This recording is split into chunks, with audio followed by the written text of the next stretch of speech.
Jabari, we're super fired up to have you. Thanks for joining. Thank you so much for having me. Excited to be here. Jabari, how are you? Gary V, good to see you again, sir. It's always good to see you. First of all, how are you? How's the family? You know, COVID, you know, social unrest, Lyft, business challenges during the, like we're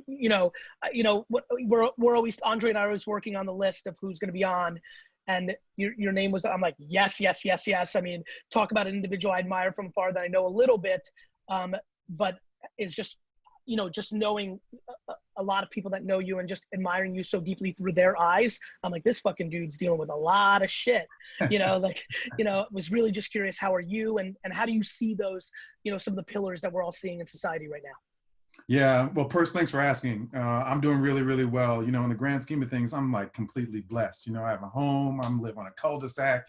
My kids are great and, you know, do distance learning. Like, but I do have family members that are not doing so well. You know, I do have consumers that are not doing so well. I know that I had to lay off a large part of my team early on with COVID. So I know people are doing well. So I've committed myself into helping others. I could care less about Jabari. I care about the 1,000 other potential Jabaris out there. Love that. How's it going with Lyft? You know, how have you, for context, actually remind me as well, how long have you been at Lyft? Just hit my year mark. So that's what I thought. I thought it was, yeah. Happy Yes. birthday on that front. So how's you. it been? You know, how's the integration been? You know, I think you're extremely value led. You know, that's completely serendipity on like who the casting is of the leadership at that moment. I love when people talk about companies. I'm like, you mean the randomness of the humans that are in charge at that moment? Exactly. You know, right? Like, you know, and so Yeah. like, how's it been going? How are you feeling about it? It's been, you know, it's been hard with the business, obviously. When you think about the, you know, what COVID has done with our business, a large part of our business is, commuting to and from work, going out at night, going to the airport, so on and so forth. So those are things that obviously affect the ride sharing business. But when you think about Lyft's mission, our mission is to improve people's lives with the world's best transportation. And what we've been focusing on is a initiative called Lyft Up, which is making sure that all that transportation is accessible to everyone. So that has been amazing for us in this time because that's what people are lacking. We're lacking access to essential services. If you think about it, people are lacking access to healthy food, to education, to jobs. So we've been needed more than ever. And that's where we've been focusing a lot of our energy on helping communities right now get to the things that they need in order to thrive. Something I wanted to ask you from your perspective, a lot of leadership making big statements.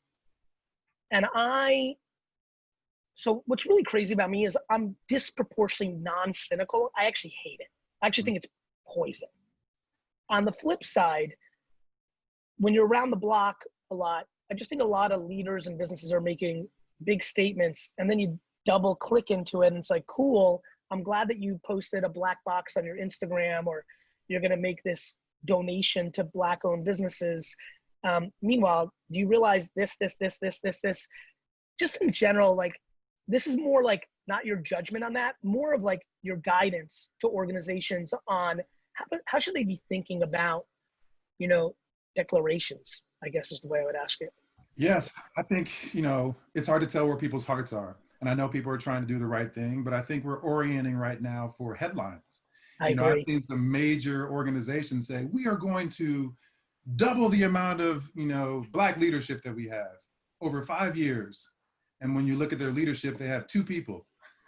And so, you can go from 2 to 4 in 5 years. That sounds like a great number, 50%. But when you dig into it, it's just vanity metric, you know. Or we're going off of Facebook this month, except for our DTC brands. Exactly. or declaring they're off Facebook. Literally, I saw a brand do this. They took it down pretty quickly. We're off Facebook, declaring it on Instagram. Exactly. So it's, you know, a lot of it can be for show, you know. What advice do you have? I've been talking to a lot of my Black leadership friends who, it's a really fascinating thing. You know, talk about you can't walk in another man's shoes, right? The pressure of, because they're small, such a small percentage of Black leadership in organizations, the pressure of being that person for the whole, like, oh, it's amazing that, I mean, I keep reminding everybody, shame is never going to be shame and fear do not win. And that's why we have such a tough situation right now. But the pressure of, they're thrilled that leadership is listening, but because there aren't that many people in the org that don't look the part, right? Yes.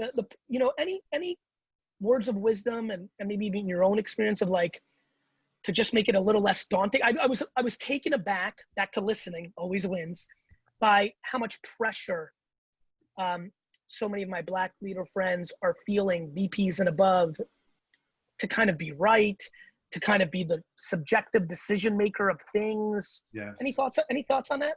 It's a burden that I'll accept any day. Yeah. Imagine if we weren't in these roles, what kind of decisions would be made? Who would they turn to?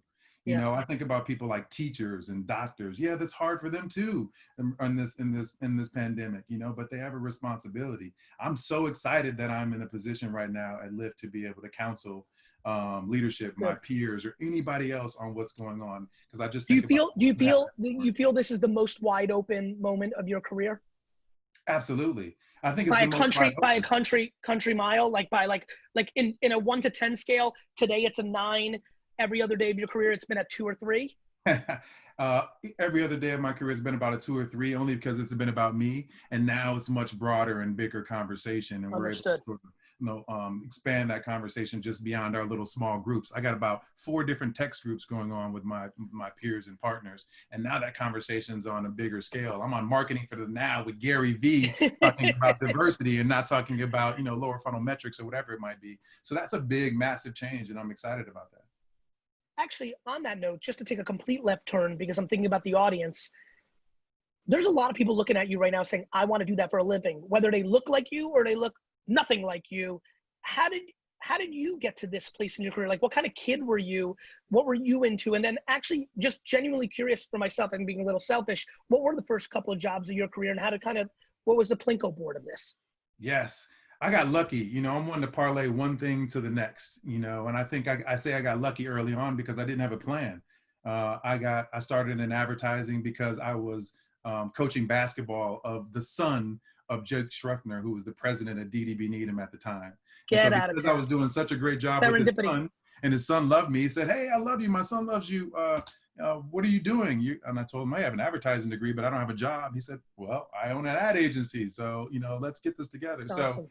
I learned from there that when you do a good job where you are, then that'll set you up for the next job. And people worry a lot about what the next job is, as opposed to Jabari, focusing in. Just to build on that, just so everybody hears this, literally my 2 partners in the Empathy Wines brand that I just sold to Constellation last week, both were interns for me, thank you.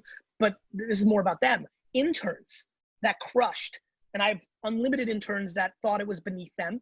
Interns that crushed, to, from interns to millionaires by working hard and crushing everything along the way. So it's just a good lesson. Okay, so you get into that. How long do you do that? And so I've been doing that, but then I also had a ton of allies, when a lot of Black Lives Matter stuff happened, and people asked me the very similar thing, like, how did you get to your roles and who gave you chances? And a lot of, non-Blacks gave me my chances, people that hired me at Wieden & Kennedy took a chance on me. I was the only Black person other than the front desk person in the mailroom, right? So somebody took a chance on me there. When I switched careers to be in strategy, somebody took a chance on me there. That person was not Black. When I got hired into Nike, somebody took a chance on me there. It was my first corporate side job. That person was not Black. So I've had great allies along my career, and I hold them up because they took chances on me, even though I had the experience, right? But in terms of how the rest appropriately. It's funny. I think about luck and making it happen all the time. And listen, I was traded for wheat. I was born in a communist country as a purebred entrepreneur. And the way I got out of Russia was Russia didn't want Jews in their country because that was not good there. And literally they were running out of resources. And I was literally traded for wheat. Wow. Israel and America traded resources to Russia in the late 70s for a couple 100,000 Jews out. So immediately before day one, I'm in full luck zone. That wasn't me. The same token, when I hear, it was funny how I was reacting when you said took a chance. You're being very gracious. And I'm sitting there and I'm like, this motherfucker just put in work. They saw it. Like, of course, they didn't take a chance. That was the best bet. I really believe that also. Absolutely. I really do. Absolutely. I really do. What about your own consumer behavior? What have you started using more of? Are you watching more Netflix or Hulu or Peacock? Have you gotten into TikTok? Are you, we have an incredible head of marketing coming up now, who right after you with Nextdoor. Is there any new behaviors that have been you've adapted during these 120 days? Surprisingly, my new behaviors is being more human.